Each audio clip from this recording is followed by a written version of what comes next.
So we've been talking a lot about industrialization, the Gilded Age, the manufacturers versus laborers. Now we're going to shift a little bit and talk about the South, and specifically we're going to talk about agriculture in the South. And after the Civil War, the South is going to be redeemed, right, taken over again by the aristocratic white Southerners, the very people that had been formerly the enslavers. The problem is now that those enslavers no longer had anybody to enslave. Slavery was made illegal. So they are going to find an opportunity in the fact that the freedmen didn't have land or any sort of capital to invest. And they're going to ensnare both the freedmen and poor white farmers in a system known as sharecropping or the crop lien system.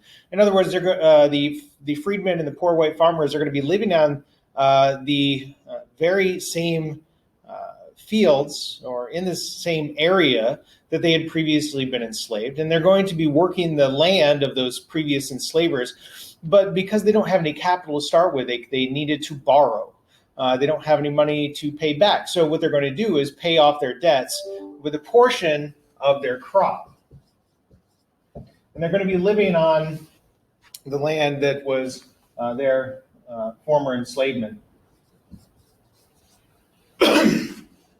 Essentially what happens is these contracts are so favorable to the white farmers and so punitive that they can be manipulated in a number of different ways so that the freedmen and the poor white farmers end up in sort of a system of economic enslavement where not only do they owe this year's entire crop, but also next year's and eventually the year after that and the year after that, because as the decade goes on and cotton prices plummet for a variety of reasons, they're going to become even more and more in debt and even more and more in the confines of the sharecropping system and those wealthy white landowners.